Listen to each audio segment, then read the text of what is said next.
So ChatGPT Deep Research is available for $200 per month, but we found a couple open source alternatives that are free, and we're going to show you a couple use cases that people are using it for. So you probably already have seen the launch of Deep Research, and if you don't know what it is, it's basically a reasoning model as well as a search model that is a little bit more intense. And what it does, and I'm overly simplifying this a lot now, but how it does it is that it goes and research in one path, and then it might actually say, hey, you know what? That path is not correct. I'm gonna go in another path. And then it goes to the other path and finds more deep research like that. So it's kind of like a tree instead of what you might get before, which is more of a line or a squiggly circle line that never gets to the real answer anyways. But there are a couple of really cool examples that we found here. And the first news here is that it's now rolled out to 100% of all pro users, including UK, EU,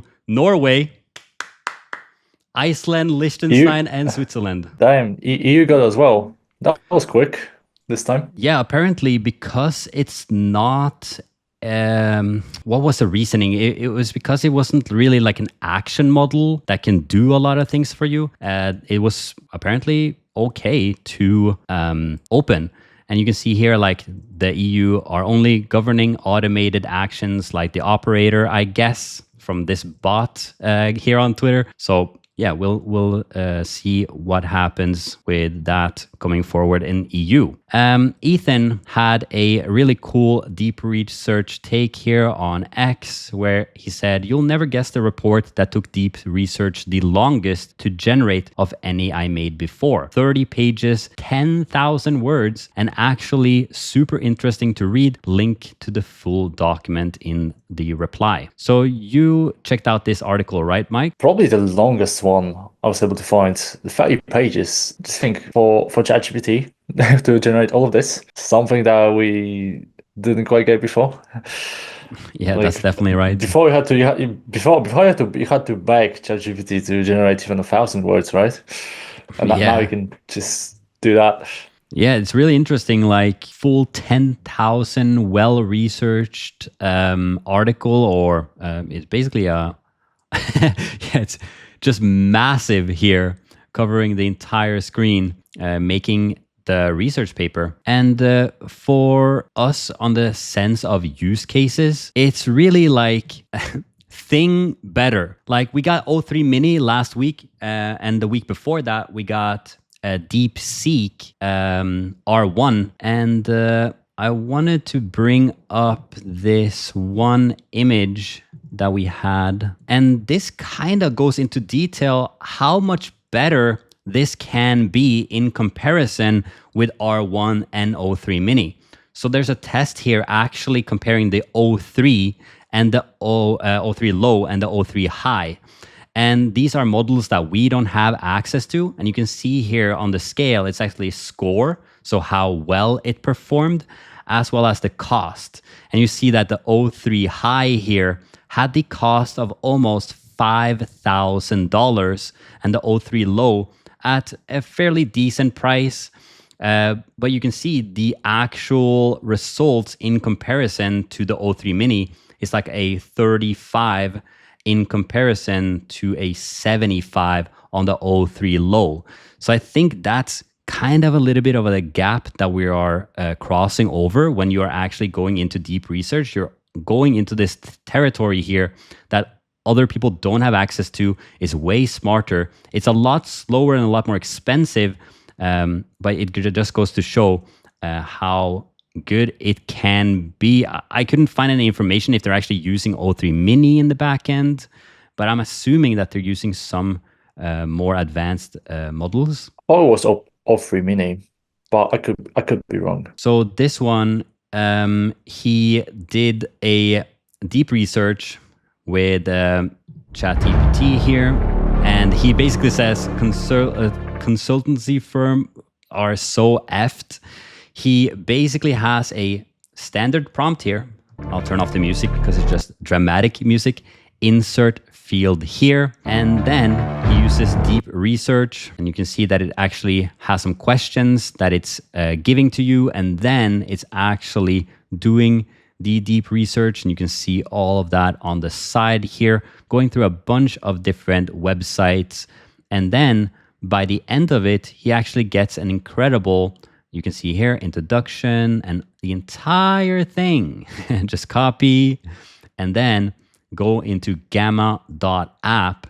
And if you don't know Gamma before, it's a template presentation maker. It can also make a website for you and some other things. But there you go. You literally did your business. This is your business presentation done in literally 5 minutes. I don't know how long it actually took to think with deep research. It takes a little bit longer to actually generate the result.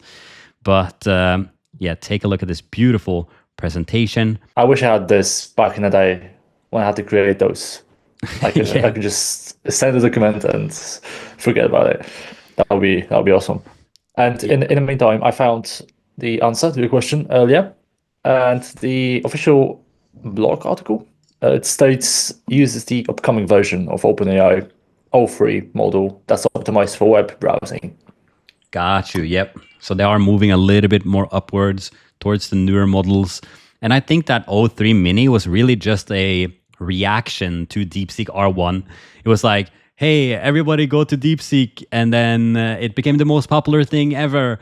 And then it just crashes and nobody can use it anymore. And I still can't use it. I tried today. I was like, it's just, sorry, we have too many users right now. Same. So O3 Mini was just like, Sam is like, hey, we got all these models in the back end. Let's give them a cheap one. Let's give them a good one. And they'll be happy and they can use it.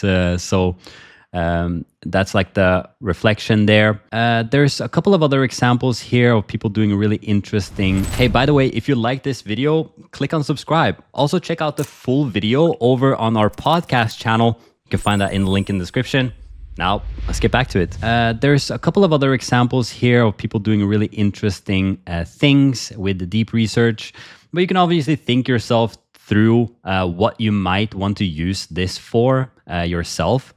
But this guy had some very interesting insights.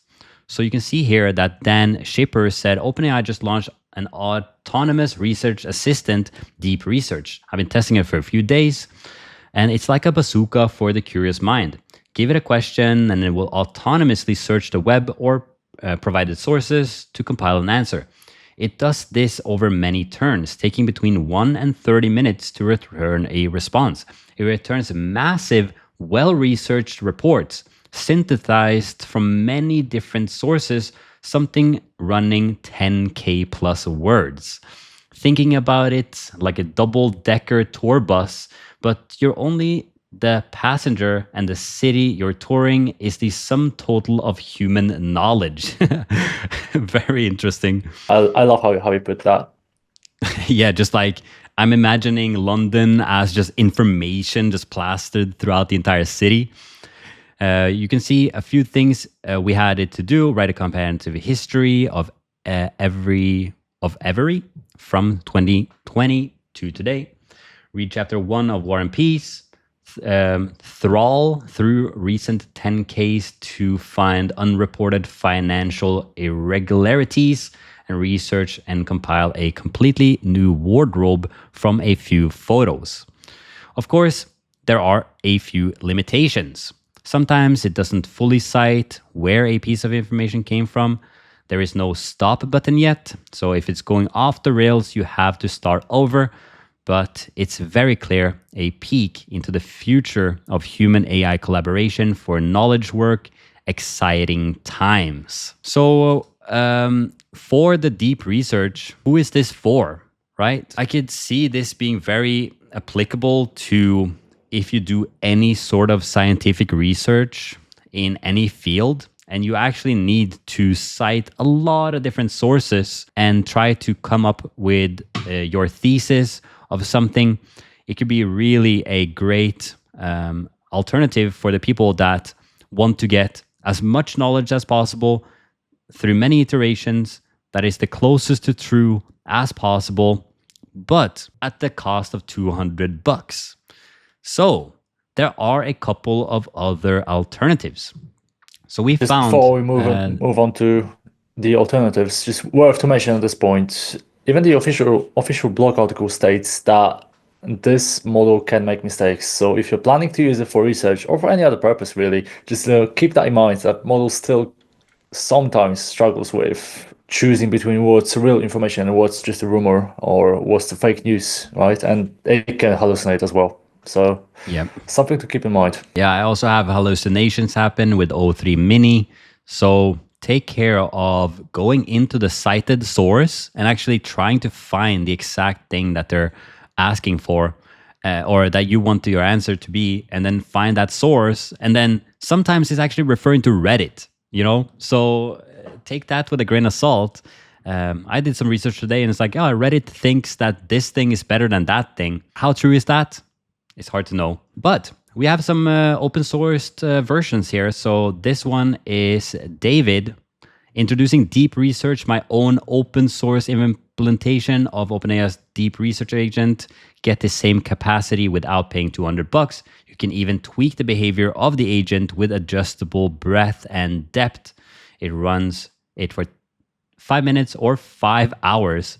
It'll adjust, it will auto adjust. So take a quick look at this. Okay, so OpenAI's deep research feature is pretty cool, and Google's deep research is very cool as well. And all these deep research agents follow more or less the same type of architecture, where they take a query, they do the initial run of research, they have learnings, and then they use that learning to refine the query and just keep deep diving recursively until you get to the final report. That's more or less how all these deep researchers work. So I created my own just as a very simplified open source version. So let's run it here. This is all in TypeScript. So when you first run the script, it's going to ask you what would you like to research. So let's actually research. I want to know how NVIDIA's new RTX 5000 series stack up. Right? It just announced it, so I really want to know. And what's interesting I did is that I actually made it configurable, the breadth and depth of the research. So the breadth is basically how much sort of total type of content do I want to find. So let's just, I want to just do a quick demo. So let's do like two. All right, a quick explanation of how it works. And yeah, that makes sense with the recursive thinking. Like it's basically just answering the question, stopping itself and say, is that question correct? And then it does more research. And then you can do it again. Is that answer correct? And it can just continue forever and ever and ever. And yeah, that's something that he has been doing here. And you can see here a couple of, it creates the learnings and then it's researching deeper. And I think he can stop it at some point where he's like, yeah, I'm actually happy with this. Let's take a quick look here. That's actually informing the next round of research. It's just going to keep going deep dive into that rabbit hole more and more until it gets to the final depth and it's going to write that final report. So anyways, I'll stop there. This will take 10 minutes. So I'll stop there. And but that's generally how these... So that's pretty impressive. I haven't gotten the time to check it out myself, but I highly recommend going and checking it out with David DZHNG on Twitter and taking a look. Or you might be more fascinated by this other one, R1 Deep Researcher. So this is a fully local research assistant with DeepSeek R1. Olama, give R1 a topic and watch it search the web, learn, reflect, search more, repeat as long as you want. And it gives you a report with sources at the end, all open source. And really interesting that it's running locally. So take a look at this. This is a fully local web research assistant inspired by Google's Deep Research. So what you're going to do is go to this configuration. You can put it in any local LLM hosted by Olama. You can set how many times you want it to loop. Put it in any research topic. Just hit submit. Now it's going to use whatever local LLM I select. In this case, DeepSeek AB is going to generate a search query. It's then going to run web search. It's going to summarize the results from web search. And this is where you can see R1 thinking. And you can see the results stream. Now it reflects on what it learned to generate a new question, kicks off another round of web search, gets new documents, thinks about them to extend the summary, build more knowledge. Now, what's cool about using R1 is you can really see its thinking pattern, updates the summary and its learnings, reflects again, identifies knowledge gaps, generates a follow-up question, does more web research, and it'll do this loop as many times as you configure. Now, this is all running locally, so there's no API cost associated with it. It'll just burrow as long as I want. So it's a very fun way. That's very fascinating that it's actually running locally. That's true, yeah. So you can have it on your own machine and just don't pay for the model. Yeah, it's like, very, very interesting how the graph works. Like you've got this loop of feedback. Like it will do research, summarize it, and then think about what it found. Like, is it actually true, or do I need to adjust anything and just go back? I like how it's presented. Yeah, very much. With a reflection of the summary, it reads it again, finds information gaps, then researches again, and goes through the exact same thing again and again. I actually really like this as a way of just thinking in general. Like if you were to be a human and you have a problem and you get a solution, what I like to do for myself is just ask other people what their response is. Like when I have my mentors for different goals, I like ask them, hey, what do you think is the answer? And then I ask another friend, what do you think is the answer? And then I get all these answers back into sort of my summary of what is true and what is wrong. So that is R1 Deep Researcher. I think this one is a little bit more for me, to be honest. I would really love to set this up. You can see the code here is, and I forgot to mention his name, Lance Martin, Olama Deep Researcher. I would really love to set this up and test it myself because I really like to run things locally these days. And the only thing I'm missing is the search. So if this can help me, that would be incredible. And I won't have to pay a single dime, at least not $200. And that's always a good thing. So there you have it, deep research and some use cases and the open sourced models.